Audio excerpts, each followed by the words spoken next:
Hi, our One Chapter Wednesday. The next book is called Girl Stolen by April Henry. This is the same author who wrote The Girl Who Was Supposed to Die. And this is a really good book. I had this done like in 2 days. It's fast paced and excellent. So here we go. Chapter 1 1,000 Things Wrong. Cheyenne heard the car door open. She didn't move from where she lay curled on the back seat, her head resting on her bent arm. Despite the blanket that covered her, Cheyenne was shivering. She had begged her stepmom to leave the keys in the car so she could turn on the heat if she got cold. After some back and forthing, Danielle had agreed. That had only been 5 minutes ago, and here she was already back. Maybe the doctor had phoned in the prescription and Danielle hadn't had to wait for it to be filled. Now the door slammed closed, the SUV rocking a little as weight settled into the driver's seat. The engine started. The emergency brake clunked as it was released. The car jerked into reverse. It was 1,000 little things that told Cheyenne something was wrong. Even the way the door closed hadn't sounded right.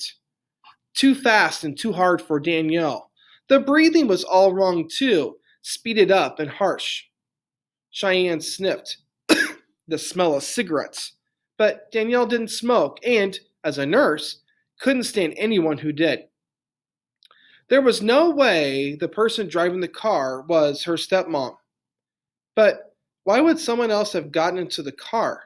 It was a Cadillac Escalade, so it wasn't likely someone had just gotten confused and thought it was their car.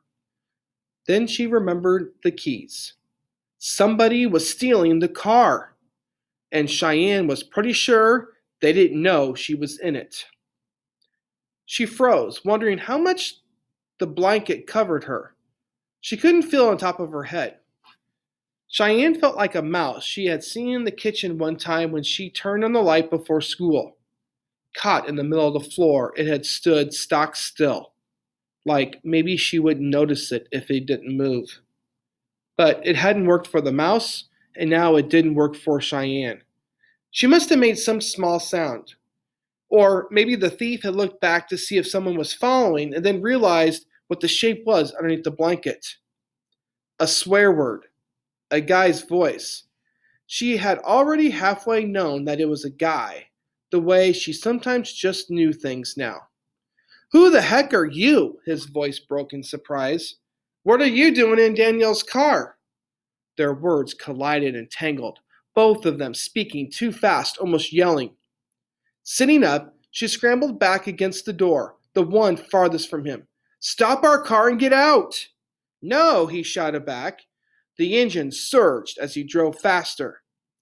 Cheyenne realized she was being kidnapped, but she couldn't see the guy who was kidnapping her or where they were going, because for the last 3 years, Cheyenne had been blind. So if this book sounds interesting to you, you can put it on your books on deck, Girl Stolen. It's available in my classroom library and also in the Summit Library.